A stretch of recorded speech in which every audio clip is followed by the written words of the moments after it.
नमस्कार, स्वागत है आपका। आप देख रहे हैं इंडिया टीवी, आपके साथ मैं हूं प्राची पाराशर। वक्त हो गया है कहानी कुर्सी का और रोज की तरह हमारे साथ स्टूडियो में खास मेहमान मौजूद हैं। हर्षवर्धन त्रिपाठी जी हमारे साथ हैं, विजय त्रिवेदी जी हमारे साथ हैं, संगीत रागी जी हैं और समीर चौंगावकर जी। आप सभी का बहुत बहुत स्वागत है। आइए शुरुआत करते हैं और सबसे पहले बात कर लेते हैं पश्चिम बंगाल की, जहां 4 दिन बाद 23 अप्रैल को वोटिंग होनी है पहले फेज की। और उससे पहले इस वक्त देश में महिला अधिकारों को लेकर एक सियासी लड़ाई चरम पर है। संसद में महिला आरक्षण संशोधन बिल को लेकर जो कुछ भी हुआ, पूरे देश ने उसे देखा, समझा और अब उसका पहला टेस्ट बंगाल में होने जा रहा है। बंगाल में कांग्रेस टीएमसी एक दूसरे के खिलाफ चुनाव लड़ रहे हैं, लेकिन आधी आबादी को हक देने वाले बिल का दोनों ने मिलकर संसद में विरोध किया। ऐसे में क्या बंगाल में महिला आरक्षण का दांव काम करेगा? क्या बंगाल की सियासी पिच रिपोर्ट बदलती दिख रही है? क्या ममता बनर्जी को महिला आरक्षण बिल का विरोध करना भारी पड़ सकता है? इन्हीं सब बातों पर आज हम चर्चा करेंगे। इस बीच मोदी आज बंगाल में हैं। थोड़ी देर पहले उन्होंने बंगाल के विष्णुपुर में एक रैली को संबोधित किया। महिला आरक्षण को लेकर ममता बनर्जी पर जबरदस्त अटैक किया। प्रधानमंत्री मोदी ने क्या कहा, सबसे पहले आपको वो सुनवाते। आपने देखा है कि संसद में क्या हुआ है। टीएमसी ने बंगाल की बहनों के साथ एक और धोखा दिया है। बंगाल की बहनें चाहती थी कि उनको 33% आरक्षण मिले। मोदी ने ये सुनिश्चित किया। बंगाल की बहनें चाहती थी कि ये 2029 से ही लागू हो। मोदी ने इसके लिए भी प्रयास किया, लेकिन टीएमसी नहीं चाहती थी कि बंगाल की बेटियां ज्यादा संख्या में एमएलए बने, ज्यादा संख्या में एमपी बने, क्योंकि बंगाल की बेटियां इनके महाजंगल राज को चुनौती दे रही है। इसलिए टीएमसी ने कांग्रेस के साथ मिलकर साजिश रची और इन्होंने महिलाओं के लिए 33% सीट का कानून नहीं बनने दिया। साथियों, ये वही टीएमसी है जो घुसपैठियों को लाभ देने के लिए हर कानून नियम तोड़ देती है। ये वही टीएमसी है जो धर्म के आधार पर आरक्षण देने में जुटी है, संविधान की भावनाओं का गला घूंटने में लगी हुई है। मैं माताओं बहनों से पूछना चाहता हूं, क्या टीएमसी को सजा मिलनी चाहिए कि नहीं मिलनी चाहिए? बहनों के अधिकारों को लूटने वाली टीएमसी को जाना चाहिए कि नहीं जाना चाहिए? टीएमसी को पक्की सजा होगी, पक्की सजा होगी।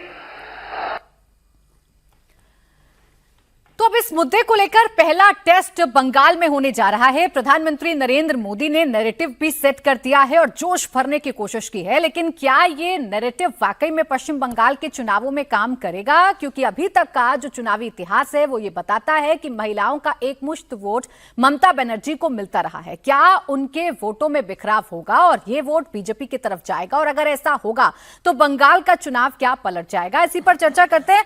हर्षवर्धन जी, जो कोशिश भारतीय जनता पार्टी कर रही है या फिर जो नैरेटिव प्रधानमंत्री नरेंद्र मोदी बना रहे हैं, उसका कोई असर पश्चिम बंगाल में पड़ेगा, ऐसा लगता है आपको? देखिए, मुझे लगता है कि ये भारतीय जनता पार्टी की आखिरी उम्मीद और आखिरी अस्त्र है, क्योंकि अगर ये सफल नहीं हुआ तो पश्चिम बंगाल में भारतीय जनता पार्टी कभी सरकार बनाएगी क्या, इस पर सवाल खड़ा होगा। जिसको कहते हैं ना कि डू और डाई, करो या मरो, यानी ये है तो है, नहीं तो इसके बाद नहीं है। 2026 का बंगाल का विधानसभा चुनाव कुछ उसी तरह का है। और चूंकि आमतौर पर जो ये कहते हैं ना कि अलग अलग पहाड़ी समाज में, जनजातीय समाज में, वैसे तो महिलाएं आज हर जगह बहुत वोकल हैं, बहुत स्ट्रांग तरीके से अपनी जो उनका रोल है, उनकी जो भूमिका है उसको निभाती हैं। लेकिन असम और बंगाल ये दोनों ऐसे राज्य हैं जहां महिलाएं फ्रंट पर होती हैं, मतलब सामाजिक सांस्कृतिक तौर पर महिलाएं लीडरशिप रोल में होती हैं। असम में हेमंत विश्व शर्मा उस सांस्कृतिक लड़ाई को लड़ रहे हैं, वो कई बार अतिरेक में जाते हैं। लेकिन जो बंगाल में मुश्किल है कि यहां ममता बनर्जी जैसे नेता है जो खुद महिला है, मां माटी मानुष की बात करती है, महिला के लिए योजनाएं हैं, वहां नरेंद्र मोदी वो कोशिश कर रहे हैं कि उस वाले हिस्से पर थोड़ा सा हिस्सा काट दे या कहें कि उसको अपनी तरफ ले आए। और निश्चित तौर पर जब हम कहते हैं ना कि कई बार आधी आबादी कहा जाता है, और इसीलिए मैं ये भी कहता हूं कि आप आधी आबादी में खांचा करना बंद कीजिए, जाति वाला या धर्म वाला या कोई भी, क्योंकि महिला तो महिला की तरह सोचती है, महिला की समस्या एक होती है जैसे पुरुष पुरुष की तरह सोचता है। तो महिलाएं इस बात को क्या रिसीव करेंगी? और मुझे लगता है कि अगर रिसीव करेंगी तो यकीन मानिए जो अभी तक लड़ाई चली आ रही थी उसमें सबसे मारक और सबसे अचूक यह हथियार काम करने जा रहा है। लेकिन क्या महिलाओं को समझाना इतना आसान है जितनी कोशिश भारतीय जनता पार्टी कर रही है संगीत जी, वो भी उस स्टेट में जहां पश्चिम बंगाल में टीएमसी बताती है कि सबसे ज्यादा प्रतिनिधित्व अगर महिलाओं को कोई देता है तो हम देते हैं, लोकसभा में भेजना हो, विधानसभा में भेजना हो, ये टीएमसी करके दिखाती है। ऐसे प्रदेश में क्या इस नैरेटिव को बीजेपी आसानी से ले जा पाएगी? देखिए, यदि आप देखेंगे कि महिलाओं का भारतीय जनता पार्टी को समर्थन जो है एक क्रॉस 2019, 2014, 2024, यदि आप देखेंगे कि महिलाओं का जो सपोर्ट है बेस वो बढ़ा है भारतीय जनता पार्टी के लिए। हालांकि 1% 2019 में 43% महिलाओं का वोट भारतीय जनता पार्टी को आया था और 2024 के अंदर जो है वो 42% रह गया था, यानी कि कम 1% कम आया था। दूसरी तरफ यदि आप जो है इंडी गठबंधन को देखेंगे तो वो 33%, 24%, 33% और जो 2024 था उसमें 36% के आसपास उनका समर्थन आया था महिलाओं का। तो ये कहना कि भारतीय जनता पार्टी की संभावनाएं बनती है बंगाल में नहीं है, मुझे लगता है कि बिल्कुल बनती है। और मुझे लगता है कि मुझे एक लालू प्रसाद यादव की कहानी याद आ जाती है। जब वो बिहार के अंदर इलेक्शन कैंपेन कर रहे थे तो उन्होंने कहा कि हम अपनी सभाओं में जो कुछ बोल रहे हैं मान लेते हैं उसमें से 10% भी मान लेते हैं तो बहुत बड़ा अंतर आ जाएगा। मैं नहीं मानता कि भारतीय जनता पार्टी के एक महिला आरक्षण बिल को लेकर के कैंपेन पे सारी की सारी महिलाओं का हृदय परिवर्तन एकाएक टीएमसी के जो एक्टिविस्ट हैं उनका हृदय परिवर्तन होगा और भारतीय जनता पार्टी के प्रति वो वोट करने के लिए आगे आ जाएंगे। लेकिन बंगाल का नैरेटिव इस बार पिछली बार के बदला जरूर हुआ है। हम टेकन फॉर ग्रांटेड मान करके चल रहे हैं, जैसे हम दिल्ली को देखते थे कि लगातार अरविंद केजरीवाल जीत जाते हैं, तो किसी के मन में हमेशा ये संदेह होते रहा था कि भाई क्या इस बार भी भारतीय जनता पार्टी जीत पाएगी क्या?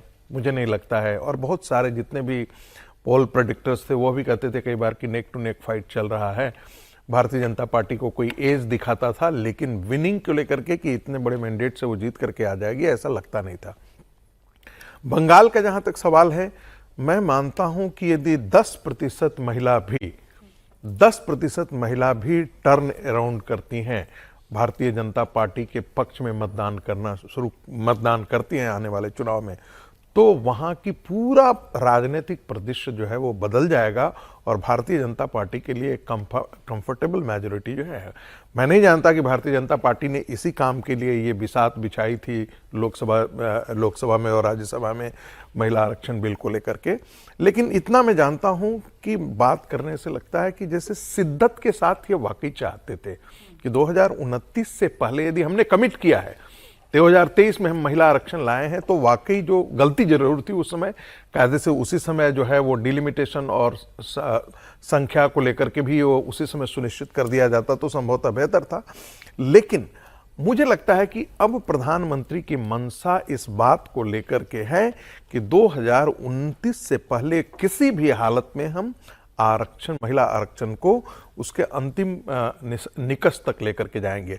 और जो प्रधानमंत्री कल का राष्ट्र का जो उनका संबोधन था उसमें भी ये प्रतिबद्धता साफ जाहिर कर रही थी। देखिए, पढ़ने वाले तो हर कोई राजनीति दृष्टि से पढ़ेंगे, तो अब आज हम सुन रहे थे जब यहाँ पर स्टूडियो में आए थे तो अखिलेश यादव को सुन रहे थे, बोले महिला आरक्षण ये क्या देगी जो पार्टी में, और तमाम उलूल जुलूल फालतू बातें, एक भी मुद्दे से जुड़ी हुई बातें अखिलेश यादव के मुंह में नहीं आ रहा। राहुल गांधी को कल सुना तो चुपचाप के डिलिमिटेशन, पहला लाइन ये था इंडिया के इलेक्टोरल मैप को भारतीय जनता पार्टी बदल देना चाहती है डिलिमिटेशन के सहारे। अरे भाई, आरक्षण होगा, संख्याएं बढ़ेंगी तो डिलिमिटेशन भी होगा। आपके दादाजी किए थे, नाना जी किए थे, नानी आपकी दादी की थी, तब आपको संस्थाओं पर विश्वास था, दुनिया को विश्वास था। आज आपको लगता है कि भारतीय जनता पार्टी चूंकि उसके समय हो रहा है तो हमको विश्वास ही नहीं करना चाहिए, सब कुछ गड़बड़ घोटाला। और एक और बात बोलूं, उन्होंने हमेशा जिक्र किया, सारे वक्ताओं ने, विपक्ष के सारे वक्ताओं ने जिक्र किया किसका? जम्मू एंड कश्मीर का। जम्मू रीजन के लोगों का शुरू से यह मांग था कि डिलिमिटेशन जम्मू एंड कश्मीर में होना चाहिए, क्योंकि जनसंख्या का अनुपात जम्मू रीजन का कश्मीर संभाग से ज्यादा था। इसके बावजूद भी सीटों की संख्या जो है वो श्रीनगर एरिया में ज्यादा था, जम्मू में कम था, तो उनके साथ विश्वासघात हो रहा था, जिसका जिक्र जो है नहीं हुआ इस संसद के अंदर। विपक्ष तो अपनी बातें कह रहा है, विपक्ष तो ये बता रहा है कि महिलाओं के आड़ में डिलिमिटेशन ये सरकार लेकर आना चाहती थी, हम इसीलिए सरकार के साथ नहीं थे। महिला आरक्षण बिल को तो हम 2023 में ही पास करवा चुके हैं, लेकिन जिस शिद्दत की जिक्र अभी हम कर रहे थे या संगीत जी कर रहे थे, विजय जी, वो शिद्दत क्या सरकार के अप्रोच में नजर आई? महिलाओं को 2029 में महिला आरक्षण मिल जाए, क्या इस शिद्दत के साथ सरकार ने फ्लोर मैनेजमेंट किया, विपक्ष के साथ बातचीत की, और क्या ये कोशिश सही दिशा में थी सरकार की कि महिलाओं को उनका हक मिल जाए, आदि आबादी को हक मिल जाए, और ये बात वो समझा पाएंगे महिलाओं को? प्राची जी, बहुत महत्वपूर्ण सवाल पूछा आपने, लेकिन ये 1.5 दिन पहले का सवाल हो सकता था कि क्या शिद्दत से काम कर रही है सरकार। अब तो नतीजे में दिख गया कि कितनी शिद्दत थी सरकार की।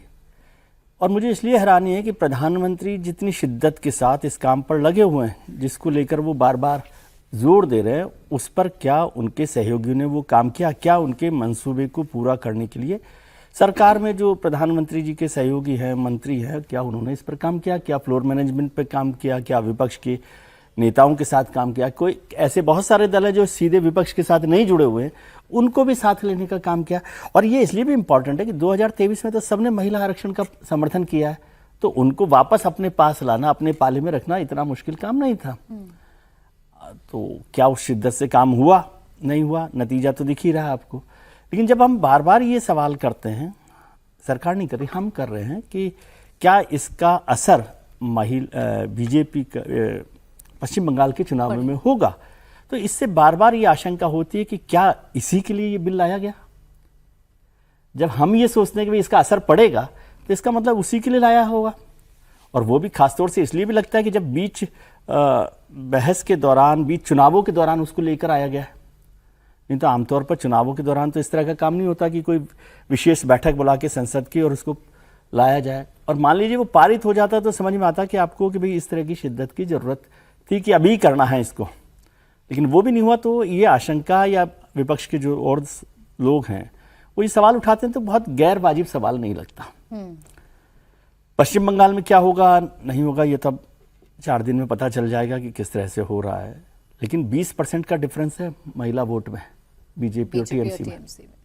तो अब कितना बड़ा स्विंग हो सकता है? अगर 10% स्विंग होता है तो फिर तो भारतीय जनता पार्टी जीत जाएगी। 10% महिला वोट में स्विंग का मतलब हो गया कि करीब करीब 4%, 5% टोटल वोट में स्विंग हो गया। और इतना ही उनको जरूरत है, इससे ज्यादा तो जरूरत नहीं है। 5% वोट स्विंग हो जाएगा तो फिर वो सरकार बना सकते हैं। अब ये तो सब चुनाव के बाद देखना पड़ेगा कि क्या 3 दिन में महिलाओं का मन इतना बदल जाएगा, और उन महिलाओं का मन बदल जाएगा जिनके लिए 20 से 25 जो स्कीम्स है वो ममता बनर्जी ने लगा रखी हैं, चालू कर रखी हैं बहुत लंबे समय से, अभी नहीं किए इलेक्शन में। और क्या इसलिए महिलाओं का मन बदल जाएगा कि महिला सांसद सबसे ज़्यादा पश्चिम बंगाल में तृणमूल कांग्रेस की है? क्या इसके बाद भी बदल जाएगा कि उन्होंने सबसे ज़्यादा टिकट महिलाओं को दिए, 52 टिकट दिए हैं, ऑलमोस्ट हर चौथे सीट पर महिलाओं को टिकट दिया है? क्या इसलिए बदल जाएगा कि उनकी सबसे ज़्यादा महिला विधायक है? इसके बाद भी बदल जाएगा। तो ऐसे बहुत सारे कारण हैं, लेकिन प्रधानमंत्री जी की अपील, प्रधानमंत्री जी की कोशिश वो कितना रंग लाएगी ये अभी देखना। कि अचानक कई बार होता है कि चुनावों में ये जो लास्ट मिनट स्विंग अक्सर लास्ट मिनट में ही होता है, क्योंकि वैसे तो वोटर सारा का सारा तय है, जिनका मन बदलना है वो लास्ट मिनट पर ही बदलना होता है कि नहीं ये प्रधानमंत्री जी ने ये बात कही है, इसको माने। अब ममता जी उसको कैसे काट करते हैं कि भाई ये सरकार लाएगी कि नहीं लाएगी। क्या वो ये कहना चाहती हैं ममता बनर्जी कि भाई ये वही भारतीय जनता पार्टी जो 75 साल में अपना महिला राष्ट्रीय अध्यक्ष नहीं बना पाई? क्या ये वही भारतीय जनता पार्टी है जिसके 21 राज्यों में सरकार और एक महिला मुख्यमंत्री जैसे है? विष्णुपुर में बोला है प्रधानमंत्री ने, वैसे ही ममता बनर्जी ने इसका काउंटर भी किया। दिल्ली में मुख्यमंत्री नहीं है, दिल्ली में मुख्यमंत्री भारतीय जनता मैंने पार्टी एक बोल दिया सर, सबको पता है दिल्ली का कोई अलग से नहीं बनी है, दिल्ली भी देश में ही है। क्या उमा भारती मुख्यमंत्री नहीं बनी थी सर? सुषमा स्वराज नहीं बनी थी? अब देखिए ये जनता को तय करने दीजिए ना। ममता बनर्जी ने इसका काउंटर किया है समीर जी, और ममता बनर्जी ने तुरंत यही बातें कही जो अभी विजय जी कह रहे थे। वो यही बता रही हैं कि ये तो झूठ बोलने वाली बात है, तो दुर्भाग्यपूर्ण बात है कि आप ऐसे स्टेट में आकर ऐसी बातें कर रहे हैं जहां सबसे ज्यादा प्रतिनिधित्व महिलाओं को दिया जाता है, जहां महिलाओं के इर्द गिर्द योजनाएं सरकार चलाती है। ऐसे स्टेट में आकर आप आखिरी मोमेंट पर चुनाव को बदलने की कोशिश कर रहे हैं जिसमें आप सफल नहीं हो पाएंगे। देखिए, मुझे लगता है कि इस बार बंगाल के चुनाव में 4 अहम बहुत बड़े फैक्टर हैं: मोदी, ममता, मुसलमान और महिलाएं। ममता मुसलमानों पे पूरा ध्यान केंद्रित कर रही है। प्रधानमंत्री मोदी जो है इस बार महिलाओं पर ध्यान केंद्रित कर रहे हैं। और इस बार अगर आप देखें कि बंगाल में लगभग 6 करोड़ 88 लाख वोटर्स है, और महिला वोटर्स की बात करें तो 3 करोड़ 33 लाख के करीब महिला वोटर्स है। 3 करोड़ 33 लाख महिलाओं को सीधा सीधा प्रधानमंत्री मोदी अपील कर रहे हैं। जो नारी वंदन अधिनियम बिल जो गिरा है, जिस तरीके से लोकसभा में प्रधानमंत्री मोदी की स्पीच रही, अमित शाह ने जिस तरीके से स्पीच की, प्रधानमंत्री मोदी का ट्वीट रहा, उसके बाद ये बिल गिरना, और उसके बाद 24 घंटे के भीतर प्रधानमंत्री मोदी का जिस तरीके से राष्ट्र का नाम संबोधन महिलाओं को लेकर रहा है, और प्रधानमंत्री मोदी जिस तरीके से लगातार महिला आरक्षण की बात कर रहे हैं, तो मुझे लगता है कि प्रधानमंत्री मोदी ने फोकस कर लिया है कि भाई महिलाओं में भी एक वर्ग जो बटा होगा, जो पूरी कट्टर टीएमसी के लिए वोटिंग करेगा, कुछ होगा जो बीजेपी के लिए वोट करेगा, कुछ महिलाएं ऐसी होंगी इन 3.25 करोड़ मतदाताओं में जो तय करेंगे कि उनको किसको वोट देना है 11th आवर पर। प्रधानमंत्री मोदी का ध्यान उसी वोटर्स की तरफ है जो फर्स्ट टाइम वोटर हो सकता है, जो तटस्थ वोटर हो सकता है, जो देख के तय करेगा कि मुझे किसको वोट करना है, वो किसी का खास वोटर नहीं है। प्रधानमंत्री मोदी पूरी 3.25 करोड़ जो महिला बंगाल की वोटर्स उन पर फोकस कर रहे हैं।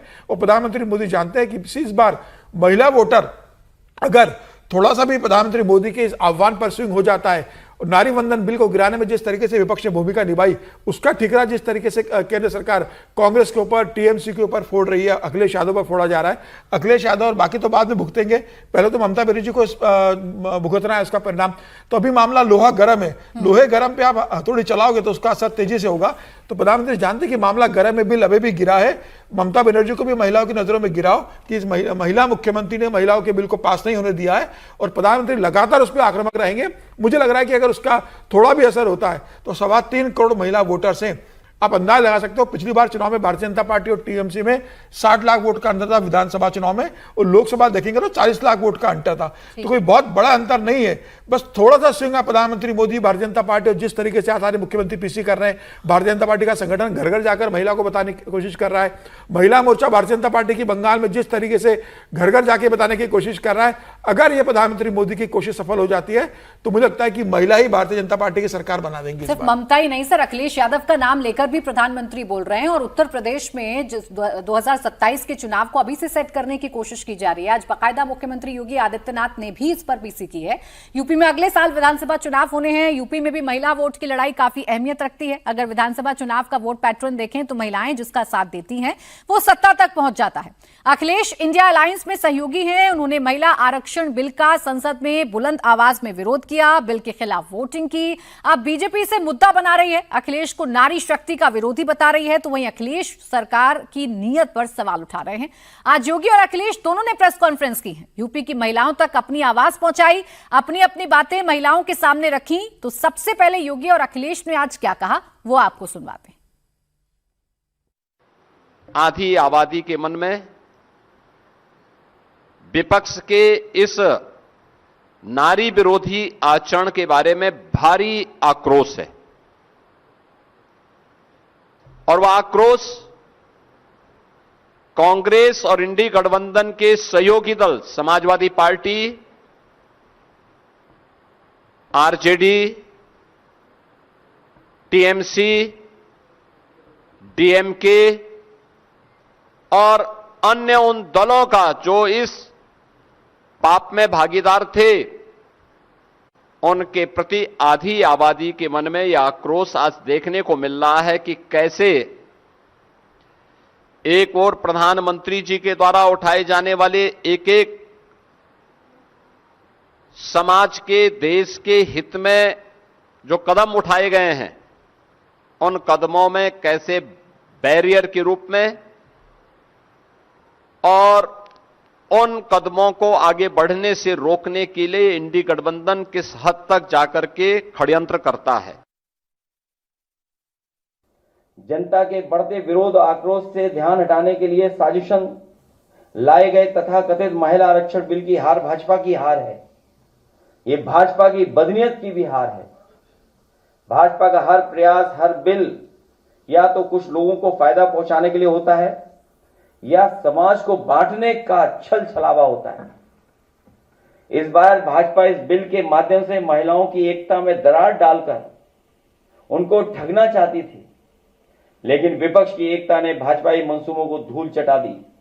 ये भाजपा के खिलाफ देश की सक्रिय हो चुकी जन चेतना की जीत है, जिसका प्रतिनिधित्व देश का विपक्ष कर रहा है। तथा कथित महिला आरक्षण बिल के बहाने भाजपा नारी को नारा बनाने की कोशिश कर रही थी, क्योंकि महिला असुरक्षा, महिलाओं के खिलाफ बेतहाशा बढ़ती हिंसा व अपराध, महंगाई, बेरोजगारी, बेकारी, बीमारी और शिक्षा की वजह से नारी भाजपा से किनारा कर चुकी है। बात उत्तर प्रदेश की भी करेंगे, जहां 27 के चुनाव को लेकर अभी से ही मुद्दे सेट होने शुरू हो गए हैं और इसमें सबसे बड़ा मुद्दा है महिला आरक्षण का। मुख्यमंत्री योगी आदित्यनाथ भी प्रेस कॉन्फ्रेंस कर चुके हैं, अखिलेश यादव भी प्रेस कॉन्फ्रेंस कर चुके हैं। अखिलेश यादव तो लगातार ये कह रहे हैं कि सरकार की मंशा ठीक नहीं थी, तो वहीं अखिलेश यादव की मंशा ठीक नहीं थी, एक काउंटर बीजेपी की तरफ से भी किया जा रहा है।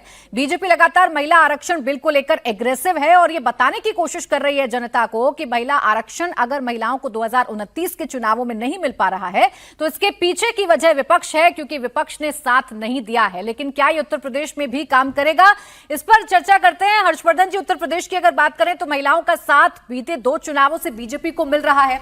अखिलेश यादव बार बार मुस्लिम महिला को आरक्षण देने की बात करते हैं, कोटे में कोटे आरक्षण की बात करते हैं। ऐसे में कितना आसान होगा नैरेटिव बनाना अखिलेश यादव के खिलाफ, या अखिलेश यादव कितनी आसानी से नैरेटिव बना सकते हैं बीजेपी के खिलाफ? देखिए, मुझे लगता है कि उत्तर प्रदेश की अगर जब हम बात करते हैं तो उत्तर प्रदेश में कानून व्यवस्था शब्द जैसे कहते हैं ना, तो भले हम उसको अपराधी, माफिया, गुंडा, लुटेरा जो भी कहें उससे जोड़ते हैं, लेकिन वो दरअसल सीधे सीधे महिला का मुद्दा है। इसको आप मतलब ये जो सबसे महत्वपूर्ण बात है, तो योगी आदित्यनाथ को आप इस तरह से मत देखिए कि वो मठाधीश हैं, वो मतलब किस तरह की सरकार चला रहे हैं, उसमें पुलिस एनकाउंटर कर रही है। उसको आप इस तरह से देख सकते हैं कि उत्तर प्रदेश में महिलाएं अब बिना किसी चिंता के किसी भी समय कहीं भी आ जा सकती हैं। इसको आप ऐसे देखिए। बिल्कुल। जब इस तरह से देखेंगे तो समझ में आएगा कि महिलाओं को यह लगता है कि ये एक आदमी जो सत्ता में बैठा हुआ है, इसका जो कानून का राज है, इसने हमारा जीवन आसान कर दिया। अगर इस तरह की स्थिति बनी, गुंडे बदमाश गायब हो गए, तो उसका दूसरा चरण सोच लीजिए। मान लीजिए कि 80 की जितनी भी सीट होती और उसकी 1/3 महिलाओं को लड़ने के लिए मिल जाती, तो क्या होता? उनको लगता भाई गुंडे बदमाश है नहीं, उस तरह की स्थिति है नहीं, चलो कुछ परिवारवादियों को चला जाएगा, तो भी हमको 1/3 में से एक बड़ा हिस्सा मिल जाएगा और ये महिला को तुरंत हिट करेगा। उसको लगेगा कि भाई कानून व्यवस्था ठीक हो गई, हम सांसद विधायक बन सकते थे, नहीं हो पा रहा, तो ये मुद्दा तो बनेगा। लेकिन एक थोड़ा समय मतलब थोड़ा आउट ऑफ द बॉक्स है, हो सकता है कुछ लोगों को सुनते हुए अच्छा न लगे, क्योंकि अब तो नितिन नवीन जी राष्ट्रीय अध्यक्ष हैं भारतीय जनता पार्टी के। इस नवीन प्रयोग की जगह अगर कोई महिला अध्यक्ष होती तो आज तो फिर आज आप जरा सोचिए, मैं मतलब नाम स्मृति ईरानी का ले रहा हूं क्योंकि स्मृति ईरानी को आपको हर जगह इस्तेमाल करना है, हर जगह आपको चेहरे के तौर पर, कॉन्फ्रेंस के तौर पर, रैली के तौर पर, अलग अलग भाषा में बात करने के लिए चाहिए। महिला राष्ट्रीय अध्यक्ष भारतीय जनता पार्टी की होती तो आज ये बात कितनी मजबूती से जा रही होती, कितना ज्यादा प्रभावी हो रही होती, बंगाल में भी हो रही होती और 27 के चुनाव में उत्तर प्रदेश में भी हो रही थी। और इस ये रणनीति, ये योजना, क्योंकि भाजपा तो कई वर्ष आगे की रणनीति बनाकर चलती है ना, तो ये क्यों नहीं कर पाई वो, जब इतनी चीजें उनको करनी थी। 2023 में बाकायदा वो नियम कानून वो ला चुके थे, और अगर ये कर रहे होते और अभी कोई महिला राष्ट्रीय अध्यक्ष होती तो ये सारा नैरेटिव कई डिग्री ऊपर भारतीय जनता पार्टी के पक्ष में जाता। भाई, स्मृति ईरानी का आपने जिक्र किया, उनके बीच में और अखिलेश यादव के बीच में जो जुबानी जंग चल रही है वो भी मैं आपको बताऊंगी, लेकिन उससे पहले अखिलेश यादव की अगर सिर्फ यहां पर चर्चा कर ले विजय जी, तो उस पूरे बहस में अखिलेश यादव ने जितनी भी बातें कही हैं उनकी जो वोट बैंक वाली नीति है या उनकी जो राजनीति है वो पूरी तरीके से एक्सपोज हुई है ना। डीलिमिटेशन की बात करते करते आप अपने मुस्लिम वोट बैंक को साधने की कोशिश करते नजर आए, आप कोटे में कोटे की बात करते नजर आए, आप जो जाति वाली पॉलिटिक्स करते हैं आप वो करते हुए नजर आए। तो कहीं ना कहीं वो भी एक मैसेज उनके खिलाफ गया है कि आपको अभी भी यहां मुसलमान ही नजर आ रहा है जब बात पूरी महिलाओं की हो रही है। तो आपकी बात 80% ठीक है कि वो जाति की बात कर रहे हैं, मुसलमानों की बात कर रहे हैं, ओबीसी की बात कर रहे हैं, जिसकी भी बात कर रहे हैं, लेकिन ये उनके खिलाफ जाएगा ये इससे सहमत नहीं हो। अगर खिलाफ जाता तो वो ये बात नहीं करते। वो एक्चुअली अपनी कॉन्स्टिट्यूंसी को एड्रेस कर रहे हैं, उनकी कॉन्स्टिट्यूंसी वही है, उनका वोटर ही वही है, मुस्लिम वोटर है, यादव वोटर है, पिछड़ा वोटर है, उसको वो एड्रेस करके लड़ाई उनकी वहां पर है। मतलब इस बात से मैं सहमत हूँ, वो ये सब कर रहे हैं, वो अपनी पॉलिटिक्स कर रहे हैं, लेकिन वो उनके खिलाफ नहीं जाने वाला है। कितना साथ देगा कि नहीं जाएगा, वो अपनी कॉन्स्टिट्यूंसी को एड्रेस कर रहे हैं और उन्हें समझ में आता है कि उनके लिए खड़ा होना ही सबसे जरूरी है। बल्कि वो सोच रहे होंगे कि 2023 में जो उन्होंने गलती की एक तरह से कि महिला आरक्षण बिल को लेकर, जो काम मुलायम सिंह जी ने नहीं किया, जो काम शरद यादव ने नहीं किया, वो काम अखिलेश जी ने कर दिया था कि एक बिल को बिना रिजर्वेशन के पास करवा दिया था।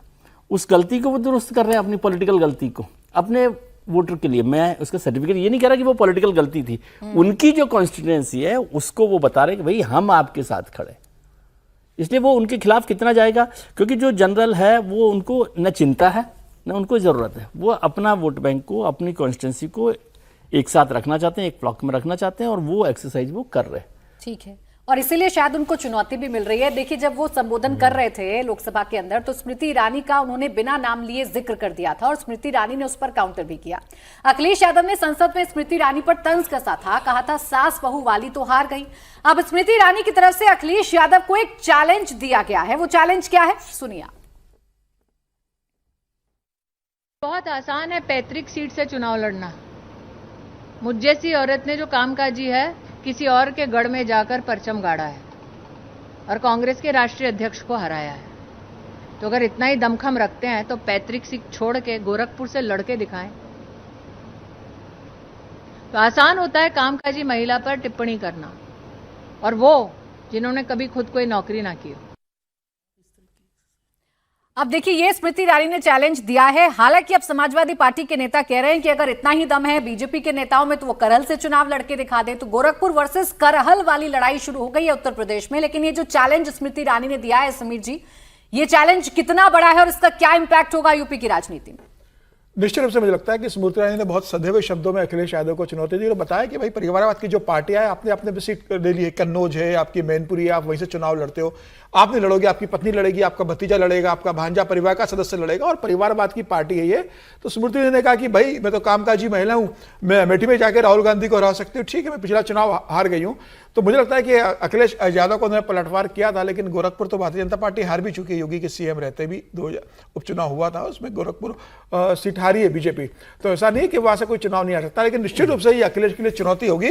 और अब 2027 का जिस तरीके से आ रहा है, भारतीय जनता पार्टी का जिस तरीके से काम है, योगी आदित्यनाथ का जिस तरीके से महिलाओं के अंदर उन्होंने जो काम किया है, इसके अलावा जो इनके लॉ एंड ऑर्डर की स्थिति है कि महिलाएं उसे बहुत पसंद करती है, ऐसी स्थिति में अखिलेश यादव के साथ 2024 के लोकसभा चुनाव में पीडीए अखिलेश यादव को चल गया था, लेकिन उसके उपचुनाव में आप देखेंगे तो पीडीए बहुत काम नहीं किया।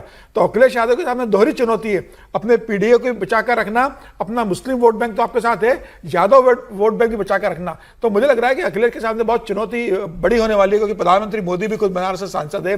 योगी आदित्यनाथ का जो कार्यकाल रहा है, जिस तरीके से 2017 से 10 साल में योगी ने जो उत्तर प्रदेश के अंदर कायाकल्प किया है, चाहे वो उद्योग का हो, लॉ एंड ऑर्डर का हो, तमाम भ्रष्टाचार खत्म करने की बात हो, तमाम माफिया को खत्म करने की बात हो, तो मुझे लगता है कि सरकार के खिलाफ कहने के लिए योगी आदित्यनाथ के खिलाफ कहने के लिए अखिलेश यादव के पास बहुत कुछ नहीं होगा। अखिलेश यादव इसलिए अपने कोर वोटर को कहते हैं कि भाई महिलाएं के लिए, मुसलमान महिलाओं की जिक्र करते हैं, वो पीडीए का जिक्र करते हैं। अखिलेश यादव के लिए चुनौती बड़ी है। भारतीय जनता पार्टी बहुत मजबूत उत्तर प्रदेश के अंदर है, और मोदी और योगी है, तो फिर अखिलेश यादव के लिए उत्तर प्रदेश कितना मुश्किल होगा ये दिख जाता है। एक छोटा सा, चूंकि ये चर्चा खूब चल रही सोशल मीडिया पर, ये बज है जो गोरखपुर और करहल वाला है, तो सिर्फ तथ्य के तौर पर कन्नौज से डिंपल यादव सुब्रत पाठक से हार चुकी 2019। मैं वही कहता हूं, मुलायम सिंह की बहू हार गई। मुलायम सिंह की बहू हार गई, और इतना ही नहीं, जैसे कहा जाता है कि मैनपुरी, तो पूरब का मैनपुरी है आजमगढ़। आजमगढ़ में 2019 में अखिलेश यादव जीते दिनेश लाल यादव निरहुआ को हरा के, लेकिन 2022 के उपचुनाव में जो अखिलेश यादव के ही भाई हैं, चचेरे भाई हैं, जो भतीजे हैं मुलायम सिंह यादव के, धर्मेंद्र यादव, उनको हराया दिनेश लाल यादव निरहुआ ने। तो ये कहना कि आके यहां से लड़िए, तो चुनाव मुलायम सिंह यादव जी का परिवार कहां कहां से हार चुका है उसका जानना जरूरी है, कन्नौज और आजमगढ़। ये चुनाव हारना जीतना बहुत महत्वपूर्ण नहीं है, क्योंकि चुनाव तो हारे जीते जाते ही हैं, हमेशा कोई हारता है कोई जीतता है। लेकिन मैं ये याद कर रहा था, हर्ष जी ने अच्छा याद दिला दिया कि वो तो सास बहू वाली बहू थी, और सास थी, क्या नाम है इनका, स्मृति जी, जो एक कन्वेंशनल फैमिली से नहीं आई थी। उन्होंने लड़ाई भी लड़ी, हार भी गई, जीत भी गई, लेकिन वो तो मुलायम सिंह की बहू है, और वो गढ़ से हारी, अपने गढ़ से हारी। तो इसलिए, लेकिन उसका कोई मायने नहीं, क्योंकि चुनाव ये टिप्पणी नहीं होनी चाहिए। स्मृति ईरानी ने जो कुछ भी किया है किसी के बूते थोड़ी ना किया है। आप अगर किसी, और ये मैं देखता हूं, हारना जीतना जो है ना, आप किसी पुरुष के लिए इस तरह से बात नहीं करते, महिला के लिए बात करते हैं कि वो कैसे यहां पहुंच गई, तो पुरुष कैसे यहां पहुंच गया, उसके काम को बीच में लेकर आते हैं और ऐसा कमेंट लोकसभा के अंदर करते हैं, और इससे सधे हुए शब्दों में शायद जवाब मिल सकता जैसे था। भी जिक्र किया गया कि हर्ष जी ने बहुत अच्छे से बात की कि यदि भारतीय जनता पार्टी इस समय किसी महिला राष्ट्रीय अध्यक्ष को बनाती तो एक नैरेटिव बनाने में ज्यादा मदद मिलती। जो अभी सवाल खड़े कर रहे हैं ममता जी भी, या और पार्टी भी, बीजेपी ने राष्ट्रीय अध्यक्ष महिला नहीं बनाया, स्मृति जी की भी चर्चा हुई। स्मृति जी की चर्चा इसलिए होती क्योंकि वो बहुत वोकल और ताकतवर नेता है। हालांकि मुझे बहुत कम संभावना स्मृति जी की लगती है, लेकिन भारतीय जनता पार्टी ऐसे नेता को बर्दाश्त करे जो अपने तरीके से सोचता हो, जो अपने तरीके से लड़ाई लड़ता हो। उनको ऐसे ही राष्ट्रीय अध्यक्ष चाहिए। अभी देखा मैंने योगी जी की प्रेस कॉन्फ्रेंस थी आज सुबह वाली, जिसका आप चर्चा कर रहे थे, उसमें जो एनडीए का बैनर लगा था उसमें राष्ट्रीय अध्यक्ष की फोटो नहीं थी, पार्टी यही भूल गई। तो उनको ऐसे ही अध्यक्ष चाहिए जिनको भूल भी जाए तो कोई बात नहीं है। तो स्मृति को अध्यक्ष बनाना थोड़ा सा महंगा काम है। लेकिन अभी देखिए जिस तरीके से महिला आरक्षण पर स्मृति ईरानी सामने है और एग्रेसिवली बात कर रही हैं, और इतने सधे शब्दों में, जैसा मैं कह रही थी संगीत जी, इतने सधे शब्दों में शायद जवाब दिया ही जा सकता था। जो उन पे कमेंट किया गया, सास बहू वाले उनके प्रोफेशन को आप लेकर आते हैं, उन पर कमेंट करते हैं, उनके हार पर कमेंट करते हैं, तो वो भी एक चैलेंज दे देते हैं कि आइए लड़ लीजिए गोरखपुर से। देखिए, अखिलेश यादव ने जो स्मृति ईरानी के लिए बोला वो निहायत ही घटिया, जिसे कहा जा सकता है, वो निहायत ही घटिया था, बेवजह था, कोई कारण नहीं बनता है। अखिलेश यादव जहाँ पर हैं वो उनके परिवार से आया है। स्मृति ईरानी जहाँ पर हैं वो अपने संघर्षों और अपनी तेजस्विता के बदौलत वहाँ पर खड़ी हैं। मुझे नहीं मालूम है कि मैंने कभी भी अखिलेश यादव को बिना कुंजी लिए हुए पढ़ते हुए बोलते हुए सुना है।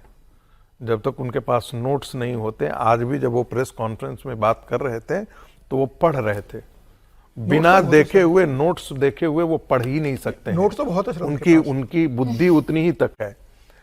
मैंने कहा ना कि वो मुलायम सिंह के बेटे हैं, इसमें कोई दो राय नहीं है कि उन्होंने अच्छी राजनीति की, और 2024 में उन्होंने दिखाया करके भी अच्छी राजनीति किया। लेकिन इसमें तो कोई दो राय नहीं है ना कि स्मृति ईरानी ने कांग्रेस पार्टी के जिसे गढ़ कहते हैं, मांद में घुस करके राहुल गांधी को हराया वहां पर जाकर के, और बहुत बड़े अंतर से हराया जाकर के वहां पे, जिसकी किसी ने कल्पना नहीं की थी। कोई नहीं कहता था, बोलता था कि हाँ लड़ाई तो होगी, लेकिन जीत करके नहीं आया। दूसरी बात, यहाँ तक व्यक्तित्व का है, दोनों के बीच में कोई अंतर ही नहीं। पढ़ने लिखने का बात है तो मैं उसमें भी कह सकता हूँ, स्मृति ईरानी 7 लैंग्वेजेस जानती हैं। आर्टिकुलेशन उनके आगे, समाजवादी पार्टी में मुझे तो कोई नेता ही नहीं दिखता है जो स्मृति ईरानी के आर्टिकुलेशन के आगे कहीं भी दूर दूर तक ठहर जाए। तो ये टिप्पणी बेमानी बन जाती है। जहाँ तक उत्तर प्रदेश के अंदर महिलाओं के वोट किसको मिलेगा किसको नहीं मिलेगा, इसमें तो कोई दो राय नहीं, इसे दोहराने की आवश्यकता नहीं है कि महिलाएं यादव राज में असुरक्षित हुआ करती थी। यादव राज में जानबूझकर कहता हूं कि अपने आप को समाजवादी कहते हैं, बट इनका समाजवाद यादवी समाजवाद तक सीमित था, अपने परिवार के समाजवाद तक सीमित था कि अपने ही घर में 23 लोगों को सत्ता में हिस्सेदारी दे गए, एक्सटेंडेड फैमिली से सारे लोग उनके हिस्से बन जाते थे। लेकिन आज यदि जिन महिलाओं का शील हरण होता था, जो महिलाएं आतंकित होकर के डर के मारे सड़क पर, सुनसान सड़क पर निकलने से डरती थी, आज योगी राज में वो अपने आप को सुरक्षित महसूस करती हैं। ये दोनों के बीच में अंतर है, और इस अंतर को महिलाएं बखूबी जानती हैं, और इसका इसका जो प्रतिफल है वो भारतीय जनता पार्टी को चुनाव में देखने को भी मिलता है कि महिलाएं समाजवादी पार्टी से ज्यादा भारतीय जनता पार्टी को उत्तर प्रदेश के चुनाव में, चाहे वो लोकसभा का हो चाहे वो विधानसभा का हो, महिलाओं का प्रतिशत समाजवादी पार्टी से ज्यादा भारतीय जनता पार्टी को वहां पर वोट मिला है। ठीक है, ये अंतर महसूस करती हूँ। और अखिलेश यादव महिलाओं को सशक्त करने के बिल पर बोल रहे थे और उसमें ऐसा कमेंट वो स्मृति ईरानी पर करके गए, जिसपे स्मृति ईरानी ने बखूबी जवाब भी दिया है। अब इस मसले पर लगातार विपक्ष के तमाम दलों को बीजेपी घेरने की कोशिश कर रही है, जिसमें कांग्रेस को भी घेरने की कोशिश कर रही है। बार बार राहुल गांधी का नाम भी आता है, क्योंकि बिल के खिलाफ वोट कराया, ये आरोप कांग्रेस पर लगता है कि राहुल गांधी ने वोट नहीं करने दिया किसी को भी, इसके चलते आबादी के दशकों से अटका हक उनको नहीं मिल पाया। कांग्रेस ने डिलिमिटेशन को अपना हथियार बनाया, साउथ के राज्यों के साथ अन्याय का नैरेटिव चलाया, लेकिन राहुल गांधी को यह गलती 2029 के चुनाव में भारी पड़ सकती है। दरअसल 2024 के लोकसभा चुनाव में राहुल महिला वोट के चलते ही 52 से 99 सीट तक पहुंच गए थे। 2019 के मुकाबले राहुल को 24 में 2% महिला वोट ज्यादा मिला था। और अगर महिलाओं ने अगले लोकसभा चुनाव में राहुल का साथ नहीं दिया तो 1 से 2% महिलाओं ने भी कांग्रेस से किनारा किया तो उन्हें बड़ा नुकसान हो सकता है। राहुल को अगर 1% महिला वोट का नुकसान हुआ तो उनकी सीट घटकर 68 से 70 हो सकती है, और अगर 2% महिला वोट ने किनारा किया तो फिर ये सीट घटकर 51 से 52 हो सकती हैं। अब ये जो गलती राहुल गांधी से हुई है या कांग्रेस से हुई है, ये भारी पड़ेगी। यदि सीटों की संख्या बढ़ती और वाकई यदि ये पास हो गया होता तो एससी और एसटी दोनों के सीटों की संख्या, आरक्षित सीटों की संख्या में वृद्धि होगी। तो राहुल गांधी ने और जो भी एनडी गठबंधन के लोग हैं जिन्होंने इस महिला आरक्षण के खिलाफ वोट किया, एक ढंग से उन्होंने एससी एसटी महिलाओं का भी नुकसान किया है, उनके हितों की बलि चढ़ाई है, उनके हितों को बर्बाद किया है। वो ओबीसी आरक्षण कहीं भी संविधान के अंदर नहीं लिखा हुआ, लेकिन एससी एसटी आरक्षण तो था। यदि सीटों की संख्या बढ़ती तो स्वाभाविक है कि उसी प्रोपोर्शन में उनको भी सीटें मिलती। तो नुकसान किसका हुआ? एससी और एसटी का नुकसान राहुल गांधी ने करवाया, एससी और एसटी का नुकसान जो है ये इंडी गठबंधन के सारे समाजवादी पार्टी ने नुकसान कराया। अब महिलाओं का वोट अगर थोड़ा बहुत भी शिफ्ट होता है तो क्या राहुल गांधी को डेंट लगेगा हर्षवर्धन जी इससे? नहीं, देखिए, अभी थोड़ी देर पहले मैंने भारतीय जनता पार्टी के राष्ट्रीय अध्यक्ष की चर्चा की थी। राहुल जी जब तक इस कुर्सी पर विराजमान है, कोई भी किसी मतदाता समूह का एक बड़ा वोट बैंक आएगा इधर, इसमें मुझे संदेह दिखता है। और अखिलेश जो लड़ाई लड़ रहे हैं, जो सवाल आपने पहले पूछा था, उनको मुसलमान वोट बैंक उत्तर प्रदेश में सिर्फ अपने साथ चाहिए। लेकिन एक बात मैं जरूर कहूंगा, अगर कांग्रेस पार्टी प्रियंका गांधी को अपनी कमान इस समय देती है तो यकीन मानिए उसका लाभ उनको मिलेगा। वो कितना होगा, उसका स्केल कितना होगा, उसकी डिग्री कितनी होगी, ये कोई नहीं बता सकता। और राजनीति में मतलब प्रयोग होता है तो उसका परिणाम पता चलता है ना। लेकिन ये तय है कि अगर राहुल जी की जगह प्रियंका गांधी वाड्रा होंगी या होती तो उसका ज्यादा परिणाम होता। क्या राहुल गांधी की किसी भी बातचीत में आपको लगता है कि किसी को भी अपनी तरफ थोड़ा सा भी आकर्षण उसमें हो सकता है? जिस अंदाज से वो जो ये पूरा अवसर मिला था, जैसे प्रधानमंत्री नरेंद्र मोदी ने जो लोकसभा में बोला, वो शानदार भाषण था, एकदम उसी के इर्द गिर्द था जो जनता सुनना चाहती है, जो आप एक तरह से कहें कि हिट करते हैं। राहुल गांधी क्या बोल रहे थे? वो पता नहीं कौन सा मैजिशियन था जिसके चारों तरफ से ताला लगा दिया गया था। कोई संदर्भ होना चाहिए ना, कोई तो आप बात जुड़ती हुई दिखे कि अच्छा इस बात पे मैं बोल रहा हूं तो लोगों को लगे कि हाँ भाई मैं भी बोलता तो कुछ ऐसा बोलता या मैं बोलता, ये एक चीज मुझे पता चल गई। दोनों में से कोई राहुल जी नहीं कर पाते हैं। मेरा बड़ा स्पष्ट मानना है राहुल गांधी के साथ कांग्रेस का बहुत आगे जाना अब संभव नहीं है। और अगर चीजें इसी तरह चलती रही तो जो आपको 99 दिख रहा है वो अगर स्लाइड हो जाए, नीचे खिसक कर आ जाए तो बहुत उसमें आश्चर्य मत मानिएगा। लेकिन नीचे मैं स्टार लगा देता हूं जैसे और चीजों में चलता है ना, अगर प्रियंका को कमान मिली तो निश्चित तौर पर कांग्रेस को उसका लाभ होगा। कितना होगा वो अलग बात है। अब देखिए राहुल गांधी का क्या होगा, राहुल गांधी क्या करेंगे तो आने वाला वक्त भी बताएगा। लेकिन फिलहाल तमिलनाडु की बात कर लेते हैं। तमिलनाडु की सत्ताधारी पार्टी डीएमके ने भी महिला आरक्षण संशोधन बिल का लोकसभा में विरोध किया, बिल के खिलाफ वोटिंग की। तमिलनाडु में 23 तारीख को वोटिंग होनी है। डीएमके ने परिसीमन को मुद्दा बनाया। डीएमके सांसदों ने कहा कि केंद्र सरकार डिलिमिटेशन करके तमिलनाडु को सियासी तौर पर कमजोर करने की साजिश रच रही है। तमिलनाडु की महिलाएं डीएमके की भी सुन रही हैं, मोदी की भी सुन रही हैं। ऐसे में देखना होगा कि चुनाव में वो किसका साथ देती हैं। और तमिलनाडु जो वैसे ही भारतीय जनता पार्टी के लिए काफी टफ माना जाता है, वहां पर क्या ये मुद्दा काम करेगा और इस मुद्दे का थोड़ा बहुत लाभ भी बीजेपी क्या उठा सकती है, विजय जी? नहीं, बीजेपी तमिलनाडु के चुनाव में और पश्चिम बंगाल के चुनाव में एक फर्क है। पश्चिम बंगाल के चुनाव में महिला वोट महत्वपूर्ण भूमिका निभा सकते होंगे अगर भारतीय जनता पार्टी उस पर काम कर रही है। तमिलनाडु में महिला वोटर इशू नहीं है। तमिलनाडु का चुनाव, बल्कि मैं समझता हूँ जो भारतीय जनता पार्टी ने, ये सरकार ने जो किया, उससे जो एंटी इनकम्बेंसी स्टालिन के खिलाफ थी उसको कम करने में मदद की। और स्टालिन अब ये चुनाव द्रविडियन राजनीति, द्रविड़ अस्मिता और तमिलनाडु की अस्मिता पर लड़ रहे हैं और उसमें भारतीय जनता पार्टी को उनसे लड़ना मुश्किल होगा। यहाँ पर तमिलनाडु का पूरा चुनाव उन्होंने महिला बनाम पुरुष को छोड़ ही दिया। उन्होंने द्रविड़ अस्मिता पर कर दिया है और वो लड़ाई उनके लिए ज़्यादा आसान हो गई है इस चुनाव में, मुझे लगता है। शायद वो एंटी इनकम्बेंसी बहुत थी वहाँ पर स्टालिन के खिलाफ। यदि वो एक चीज जोड़ देना चाहता हूँ, जिस फॉर्मूले को लेकर के भारतीय जनता पार्टी या सरकार बात कर रही थी कि 50% हम बढ़ा देते हैं सीट, तो अभी जो तमिलनाडु का रिप्रेजेंटेशन है पूरे 543 के अंदर 7.18% है।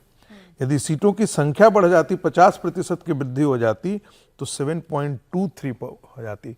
तो जो ये बात कहा जाता था कि रिलेटिव लॉस होता, वो एक मेरे पास आंकड़ा है जिसमें तमिलनाडु, यदि कर्नाटक है तो अभी उसका रिप्रेजेंटेशन 5.15% है, बढ़ती तो 5.14 होती। दूसरा जो है आंध्र प्रदेश में 4.6 है, यदि बढ़ती तो 4.65 होती।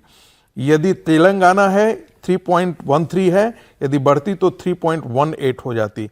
यदि तमिलनाडु है जिसका मैंने कहा 7.18% है, वो यदि बढ़ जाती सीटें तो 7.23% हो जाती। यदि केरला है तो उसका 3.68 है, यदि बढ़ती तो 3.67 हो जाती। ये आंकड़ा ये बताता है कि रिलेटिव लॉस साउथ के स्टेट का कहीं से नहीं हो रहा था। ये सिर्फ बाहियात, एक सिर्फ नैरेटिव चलाने के लिए किया गया। मैं तो बार बार उससे भी अलग जाकर के कह रहा हूं, 7.68% की जनसंख्या पूरे देश को जो है वो कब्जा करके रखे हुए है। ये तो सदन में भी बता रहे थे ना गृह मंत्री, लेकिन इसका कोई बहुत ज्यादा असर हुआ ऐसा नहीं है। विपक्ष अपनी बात पर रहा और विपक्ष ने यही कहा कि ये तो साउथ और नॉर्थ का विभाजन हो जाएगा। समीर जी, मैं बस एक और खबर बता दूं, उसके बाद आप ऐड कर लीजिएगा, क्योंकि बिहार की सियासत कैसे बदली। वहां नए मुख्यमंत्री बन गए सम्राट चौधरी, लेकिन उनकी एक तस्वीर अभी इस वक्त जबरदस्त चल रही है और चर्चा में है। दरअसल जनता दरबार कार्यक्रम के दौरान मुख्यमंत्री सम्राट चौधरी अल्पसंख्यक समाज के लोगों से मिल रहे थे। इसी दौरान एक बुजुर्ग मुस्लिम शख्स ने उन्हें पारंपरिक मुस्लिम टोपी पहनाने की कोशिश की। सीएम ने बड़े शांत भाव से टोपी पहनने से इनकार करते हुए उसे अपने सुरक्षाकर्मी को दे दिया। इस दौरान मुस्लिम शख्स एक गमछा भी लेकर आया था। सीएम सम्राट ने तुरंत गमछा स्वीकार कर लिया, गले में डाल लिया। ये तस्वीर बिहार की सियासत में चर्चा का विषय बन गई है। टोपी पहनना और टोपी ना पहनना हमेशा चर्चा का विषय रहती है। और एक बार फिर से सम्राट चौधरी को टोपी पहनाने की कोशिश की गई, लेकिन सम्राट चौधरी ने बड़े आदर भाव से उस टोपी को नहीं पहना, लेकिन जो गमछा ये मुस्लिम बुजुर्ग लेकर आए थे उसे जरूर अपने गले में डाल लिया। अब इस तस्वीर को अलग अलग तरीके से समीर जी घुमाया जा रहा है। आरजेडी अपने तरीके से फायदा उठाने की कोशिश कर रही है, लेकिन जो एक हिंदुत्व वाला फेस है वो बिहार में फिर से दिख रहा है। देखिए, नेता हमेशा अपने बड़े नेता का अनुसरण करता है। प्रधानमंत्री नरेंद्र मोदी ने भी गुजरात के रहते समय टोपी नहीं पहनी थी और वो भारतीय जनता पार्टी के मुख्यमंत्री, और भारतीय जनता पार्टी तो हिंदुत्व की राजनीति करने के लिए जानी जाती है। वो बात अलग है कि मुख्यमंत्री टोपी नहीं पहने, लेकिन बाद में कितने लोगों को किस तरीके से टोपी पहना है अपने राजनीतिक जीवन में, चाहे वो पार्टी के लोग हो, सहयोगी दल हो या जनता हो, वो अलग बात होती है। लेकिन मुझे लगता है कि ये तो अब मैसेज देना पड़ेगा ना। आरजेडी जब मुसलमानों की राजनीति पूरी तरीके से करती है, नीतीश कुमार सेकुलर राजनीति करते रहे। यही वो नीतीश कुमार है जो सेकुलर की राजनीति करते रहे। 2014 में जब प्रधानमंत्री मोदी को चुनाव बिहार का प्रमुख बनाया, नीतीश कुमार एनडीए से बाहर हो गए थे इसी बात को लेकर, क्योंकि उन्हें अपने मुस्लिम वोट की चिंता थी। अब बिहार की राजनीति में पानी बहुत, गंगा से बहुत पानी बह गया है। अब भारतीय जनता पार्टी का मुख्यमंत्री है तो वो तो हिंदुत्व की राजनीति की बात करेगा। और यही बिहार है जहां के एक भारतीय जनता पार्टी के सांसद कहते हैं कि भाई मैं यादव को काम नहीं करूंगा, इन्होंने मुझे वोट नहीं दिया था। मैं इन लोगों के काम नहीं करूंगा। तो मुझे लग रहा है कि निश्चित रूप से भारतीय जनता पार्टी के मुख्यमंत्री ये हिंदुत्व की जो राजनीति है जो बताने का, उसको बताने की कोशिश कर रहे हैं कि भाई अब यहाँ भारतीय जनता पार्टी की सरकार है, हिंदुत्व की सरकार है, तो उन्होंने वो संदेश देने की कोशिश की। इसमें कुछ भी मुझे लगता है आश्चर्यजनक वाली बात नहीं है। दूसरी बात अगर देखी जाए, अभी जो सनातन की एक टोपी डाटा की बात हो रही थी कि भाई इतनी सीटें अगर बढ़ जाती है और महिलाएं, तो क्या महिलाएं एक इकट्ठा होकर वोटिंग करती है? अगर ऐसे ही महिलाएं लॉ एंड ऑर्डर के लिए वोटिंग करती तो भारतीय जनता पार्टी उत्तर प्रदेश में 33 सीटों पे आकर सिमट नहीं जाती। योगी का काम जाति के आधार पर वोट होता है। अखिलेश यादव का पीडीए चला, महिलाएं जब वोटर करने जाती है, पुलिस का भी एक वर्ग वोटिंग करने जाता है, तो जाति एक बड़ा होता है। भारतीय पार्टी भी टिकट जाति के आधार पर देती है और महिलाएं पुरुष भी वोटिंग जाति के आधार पर करते हैं। तब महिला और पुरुषों को ध्यान नहीं आता कि भाई ये महिला आरक्षण बिल पास होता तो हमारी सीटें बढ़ जाती। वोटिंग के समय उन्हें जाति में ध्यान आती है। तो ये मान लेना कि विपक्ष ने ये बिल गिरा दिया तो कांग्रेस 99 से 50 पे आ जाएगी और भारतीय जनता पार्टी 240 से 440 पे चली जाएगी। ये सिर्फ कागजों में और डिस्कशन के लिए ठीक है। कोशिश की जा रही है, एक नैरेटिव बनाया जा रहा है, कोशिश की जा रही है कि किसको फायदा हो। सर मुझे एक ब्रेक लेना है। एक चीज जरूर है, सम्राट चौधरी को कहते हैं एक सनातन टोपी भी रखनी चाहिए। जो मौलाना साहब आए उनकी टोपी पहन ले और अपनी वाली टोपी उन पर भी चढ़ा। अच्छा, 3 दिन बाद क्या होगा? अमेरिका और ईरान के बीच डील होगी या युद्ध का राउंड 2 शुरू होगा? क्या डील की आड़ में ट्रंप ईरान पर हमले की तैयारी कर रहे हैं? ट्रंप ईरान के साथ दूसरे दौर की बातचीत का दावा कर रहे हैं, लेकिन ईरान कह रहा है कि फिलहाल अमेरिका के साथ दूसरे राउंड की बातचीत पर कोई फैसला नहीं हुआ है। ईरान ट्रंप के हर दावे को झूठ बता रहा है। इस बीच बड़ी खबर है कि स्ट्रेट ऑफ हॉर्मूज को लेकर ईरान और अमेरिका के बीच तनातनी फिर बढ़ गई है। ईरान ने स्ट्रेट ऑफ हॉर्मूज को एक बार फिर बंद कर दिया है। 24 घंटे के अंदर 20 से ज्यादा कमर्शियल शिप को हॉर्मूज से लौटाया जा चुका है। ईरान ने कहा है कि हॉर्मूज IRGC के कंट्रोल में है। जब तक ईरान के खिलाफ अमेरिका की समुद्री नाकाबंदी जारी रहेगी तब तक हॉर्मूज नहीं खुलेगा। वहीं ईरान के सुप्रीम लीडर मुस्तफा खामनेई का नया लिखित बयान जारी हुआ है, जिसमें कहा गया है कि ईरानी नेवी अमेरिका को नई हार का मजा चखाएगी। ईरान की सरकारी टीवी पर IRGC के प्रवक्ता की तरफ से कहा गया है कि हॉर्मूज का पूरा कंट्रोल ईरान के पास है और अमेरिका बार बार अपने वादे से पीछे हट रहा है।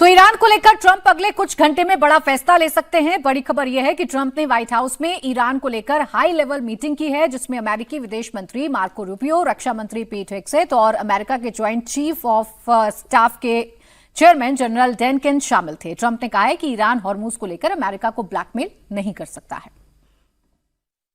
तो ईरान भी बार बार कह रहा है कि अमेरिका की किसी धमकी के आगे हम झुकेंगे नहीं। अगर स्ट्रेट ऑफ हॉर्मूज में नाकाबंदी बंद नहीं की तो युद्ध का आगाज होगा। तो अमेरिका भी कुछ इसी तरीके की बात कर रहा है, ट्रंप भी कुछ इसी तरीके की बात कर रहे हैं। ऐसे में सवाल यही है कि चल क्या रहा है, हो क्या रहा है, इस युद्ध का अंजाम क्या होगा? क्या वाकई में समझौता दोनों देशों के बीच में हो गया है या फिर युद्ध 2.0 की शुरुआत होने जा रही है? हर्षवर्धन जी, क्या समझ में आ रहा है दोनों की ही बातें सुनकर, चाहे ईरान हो चाहे ट्रंप हो? देखिए, मुझे बड़ा स्पष्ट दिखता है कि बातचीत तो हो चुकी है, समझौता भी हो चुका है, शांति की तरफ कैसे बढ़ना है उसका रास्ता भी निकाल लिया था। और मैंने उस दिन भी कहा था कि ये जो ट्रंप ने कहा कि हम अपना नेवी ब्लॉकेट करेंगे, तो उसका बड़ा सीधा सा मतलब था कि IRGC कह रहा है कि हमने अपना ब्लॉकेट किया हुआ है, यानी हमसे पूछिए, हमसे टोकन लीजिए और उसके बाद फिर जाइए। अमेरिका ने भी अपना कर दिया। तो एक तरह से दोनों वहां अपनी पोजिशनिंग को बराबर करने की कोशिश कर रहे थे, बैलेंस करने की कोशिश कर रहे थे। लेकिन एक जो सबसे बड़ी बात है इसमें कि जो गलीबाफ, अरागची या ये सारे लोग हैं, इनसे इतर जो तेहरान में कमांड लेने वाले IRGC के कमांडर्स हैं, वो थोड़े अलग दिशा में चलते हैं। उनको लगता है कि स्ट्रेट ऑफ हॉर्मूज पर उनके बिना मर्जी कुछ नहीं हो सकता। और उस कुछ ना हो सकने का, अभी कल मैं एक बयान देख रहा था, उसमें उन्होंने कहा कि अगर हमारा जहाज नहीं निकल पाएगा तो हम दूसरे जहाज भी नहीं निकलने देंगे। तो ये एक तरह से देखें तो इसके पीछे की बिटवीन द लाइंस पढ़ें तो भाई ठीक है, अमेरिका और ईरान एक समय में वो ब्लॉकेट हटाएगा, यानी दोनों अपनी पोजिशनिंग, अपनी जिसको कहते हैं उससे पीछे जाएंगे।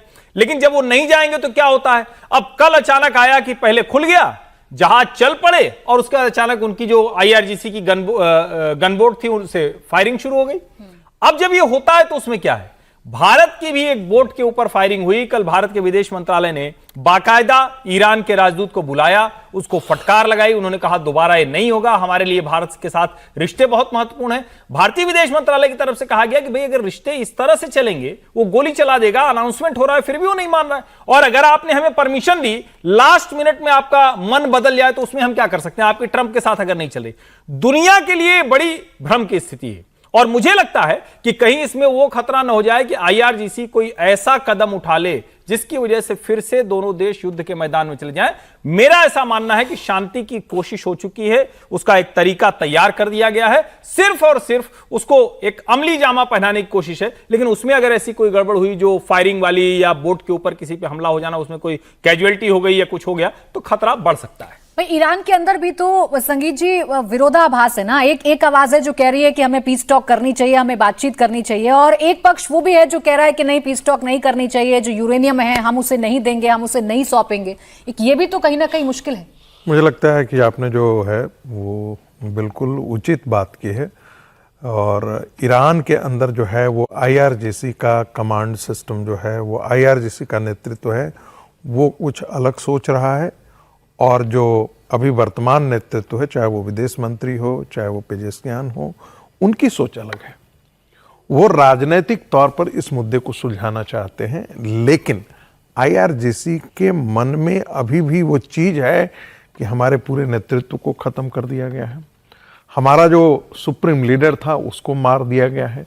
तो वो किसी भी मामले में, देखिए, उन्होंने इस्लाम की कसम खा रखी है, उन्होंने दीन की कसम खा रही है, उनके लिए ये जिहाद है अमेरिका के खिलाफ, तो इस पे वो कभी भी झुकने के लिए तैयार नहीं है। और अभी आपने देखा उनका नेतृत्व चाहता है, राजनीतिक नेतृत्व चाहता है कि इस मामले में अमेरिका के साथ समझौता हो जाए, लेकिन जैसे इजराइल चाहता था कि किसी भी तरीके से अमेरिका समझौते में ना आए, उनका कब मानना था कि जो हम लक्ष्य लेकर के चले हैं कि ईरानी जो रेजिम है उसको हम खत्म करें, उसके मिसाइल सिस्टम को खत्म करें, हम उसकी न्यूक्लियर टेक्नोलॉजी को या न्यूक्लियर संसाधन है उसको खत्म कर दें, और उसको हम एक ढंग से पूरी तरीके से हम बर्बाद कर दें ताकि दोबारा वो खतरा ना बन सके।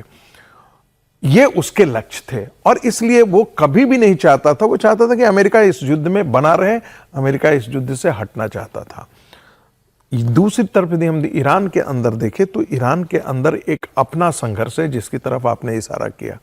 जो राजनीतिक नेतृत्व है उसकी मंशा अलग है, उसकी मंशा है कि जो हो गया वो हो गया, अब कहीं ना कहीं समझौतों के टेबल पर आकर के देश के बारे में सोचना चाहिए, जिस पर 16,000 से 20,000 के बीच में बॉम्बिंग की गई हो, 16,000 टारगेट बॉम्बिंग की गई हो, उसमें कितनी बर्बादियां हुई होंगी ये अंदाजा लगाया जा सकता है। चूंकि हमारे पास कोई वीडियो क्लिप नहीं आता है, तो ईरान की कितनी बर्बादी हुई है ये अभी तक हम लोगों को पता नहीं लगा है। बर्बाद बहुत हुआ है ईरान, और उनका नेतृत्व चाहता है कि किसी न किसी तरीके से अब इसको रिबिल्ड किया जाए। और अमेरिका के साथ, अमेरिका की तरफ से देखिए बार बार मैसेजिंग क्या आ रहा है, यदि तुमने हमारे साथ समझौता कर लिया तो हम तुम्हें दुनिया की बड़ी ताकत, आर्थिक ताकत के रूप में इस रीजन में खड़ा कर देंगे। अब आप एक बात बताइए कि ये चीजें क्या यूएई को पसंद आ रहा होगा, ये कतर को पसंद आ रहा होगा, ये बहरीन को पसंद आ रहा होगा, ये सऊदी अरब को पसंद आएगा? क्या सऊदी अरब चाहेगा क्या कि उस रीजन के अंदर जो है वो ईरान एक बहुत बड़ी ताकत बन करके रह जाए? तो खलीफा कौन बनेगा वहां पर? तब तो उसकी चलेगी किसकी वहां उस रीजन में, खाड़ी देश में चलेगी किसकी? तब तो एक सिया मुल्क की चलेगी, और वो पूरा सिया मुल्क जो है वो पूरा सुन्नी मुल्क से घिरा हुआ है। तो सिया और सुन्नी की लड़ाई को भी हम लोग दरकिनार कर दे रहे हैं। मुझे लगता है कि कंट्राडिक्शंस बहुत हैं और एक मैच्योर लीडरशिप की जरूरत। ट्रंप जिस तरह से बार बार बोल रहे हैं नाकेबंदी को लेकर के, कल जाकर के उन्होंने बयान दिया कि ईरान के बंदरगाहों पर हमारी नजर है और वहां से जो कुछ भी गुजरेगा हम उन पर नजर रख रहे हैं, तो ये स्वभावतः ये भड़काने वाला बयान है। और ऐसे में जरूर उसको लगेगा कि उसके अहंग को ये चुनौती है। आप बार बार कह रहे हैं ट्रूथ सोशल पर जाकर के, डिप्लोमेसी ट्रूथ सोशल से नहीं चलाया जा सकता। यदि आपने समझौता कर भी लिया है तो उसको जाहिर नहीं करना चाहिए। चाहिए, ताकि दुनिया में यदि आप चाहें कि ईरान को हम बेइज्जत करके उसके समझौते के टेबल पर ला करके और निगोशिएशन हम सेटल कर लें, तो ऐसा कोई भी मुल्क जो है जिसमें थोड़ा बहुत भी आत्मस्वाभिमान होगा वो नहीं करना पसंद समझौता करेगा। हो भी रहा है, लेकिन इसके साथ ही साथ अमेरिका की मौजूदगी भी बढ़ रही है, उसके जो घातक हथियार हैं उनकी मौजूदगी बढ़ रही है, रेड सी में उसकी जो मौजूदगी है वो बढ़ रही है। अब ये किस तरफ जा रहे हैं दोनों देश, सवाल ये है, और इसका अंत क्या होगा सवाल ये है। इसी पर कोई निष्कर्ष नहीं निकाल पा रहा है। कभी लगता है कि युद्ध अब खत्म हो जाएगा, कभी लगता है नहीं, नई युद्ध की शुरुआत होने जा रही है। ट्रंप क्या चाहते हैं विजय जी, क्या समझ में आ रहा है ट्रंप के बार बार बदलते बयानों को देखकर? देखिए, दो बातें महत्वपूर्ण है। ट्रंप साहब तो खैर समझना बहुत मुश्किल काम है, लेकिन इस लड़ाई को समझने की जरूरत है कि ये लड़ाई क्यों शुरू हुई। ट्रंप साहब की क्या इच्छा है? ट्रंप साहब की इच्छा है तेल पर कब्जा करने की और स्ट्रेट ऑफ हॉर्मुज की। मैं इस पर जब से ये लड़ाई शुरू हुई तब से इस बात पर आश्वस्त हूँ कि ट्रंप साहब की लड़ाई कोई ईरान की महिलाओं के लिए, सामाजिक लड़ाई के लिए नहीं है, वहाँ पर रिजीम चेंज करने के लिए नहीं है। उनकी लड़ाई है तेल पर कब्जा करने के लिए और स्ट्रेट ऑफ हॉर्मुज पर कब्जा करने के लिए। और ईरान वो स्ट्रेट ऑफ हॉर्मुज का कब्जा नहीं छोड़ेगा या नहीं छोड़ना चाहता। तो जब तक स्ट्रेट ऑफ हॉर्मुज पर कोई फैसला नहीं हो जाता, या तो दोनों लोगों का उस पर नियंत्रण हो जाए या किसी अमेरिका का इस पर नियंत्रण हो जाए, जब तक इस पर फैसला नहीं होगा स्ट्रेट ऑफ हॉर्मुज पर, आप तमाम तरह की बातें कर लीजिए। ट्रंप साहब हर दिन अलग अलग तरीके की बातें करते रहते हैं, लेकिन उनका मकसद वही है और इसलिए उन्होंने वो नाकेबंदी कर ली। पहले हम लोग समझ रहे थे कि वो नाकेबंदी शिप नहीं करेंगे, मैरीन उनका, तो मैरीन गार्ड वहाँ पर उनकी पहुँच गई अमेरिका की। तो अब आमने सामने दोनों एक तरह से IRGC के मैरीन और अमेरिका की। तो ये लड़ाई जब तक तय नहीं हो जाती कि उस पर किसका कब्जा रहेगा, अमेरिका मुझे लगता है कि इस हद तक मान सकता है ज़्यादा से ज़्यादा कि दोनों लोग उस पर शेयर कर लें स्ट्रेट ऑफ हॉर्मुज पर।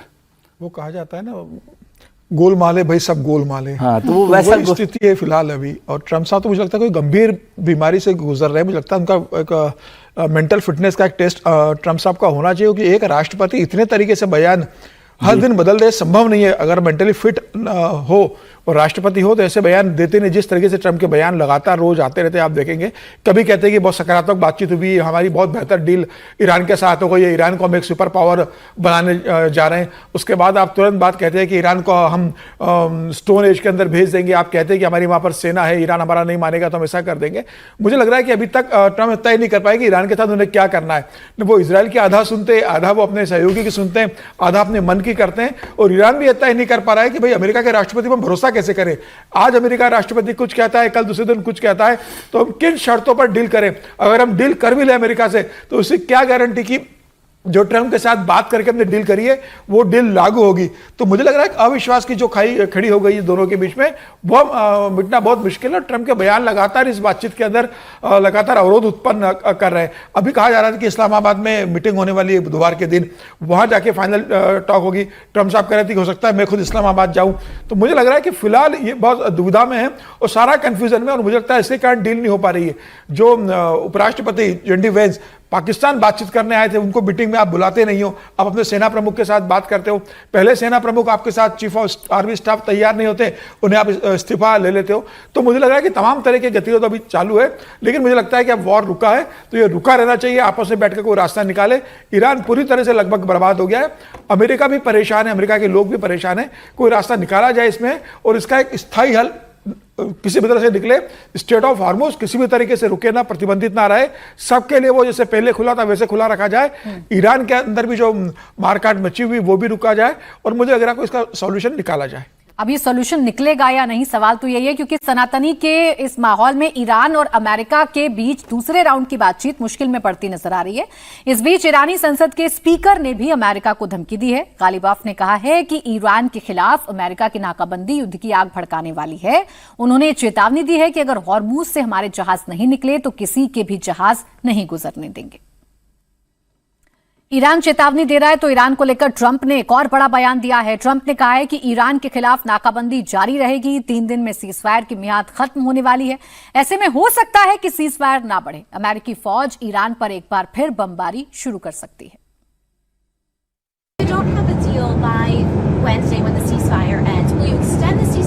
I don't know. Maybe not. Maybe I won't extend it. Okay. But the blockade is going to remain. But maybe I won't extend it. So you have a blockade, and unfortunately, we'll have to start dropping bombs again. तो Trump को भी सुन लिया, Iran को भी आपने सुन लिया। ये कहा जा सकता है कि मिडिल ईस्ट एक बार फिर जंग के मुहाने पर खड़ा है। 3 दिन बाद सीजफायर की मियाद खत्म हो रही है। ट्रंप फिर से बम बरसाने की धमकी दे रहे हैं। तो IRGC ने कहा है कि अमेरिका ये ना सोचे कि हमारी मिसाइलें खत्म हो गई हैं। अगर दूसरा राउंड शुरू होता है तो हम नई सीरीज यानी अप्रैल और मई में बनी मिसाइलों से अमेरिका और इजराइल पर हमला करेंगे। तो ट्रंप की बातें ईरान को चुभ रही हैं और अब एक और बयान उन्होंने ऐसा दिया है जिस पर ईरान ने पलटवार किया है। ट्रंप ने कहा है कि हम ईरान की मदद से ही ईरान का एनरिच्ड यूरेनियम वापस लेकर आएंगे। You'll be very happy. The USA will get all nuclear dust. You know what the nuclear dust is? That was that white powdery substance created by our B-2 bombers, those great B-2 bombers, late one evening, 7 months ago. And somebody said, how are we going to get the nuclear dust? We're going to get it by going in with Iran, with lots of excavators. We need the biggest excavators you can imagine, but we're going to go in together with Iran. We're going to get it, and we're going to take it back home to the USA.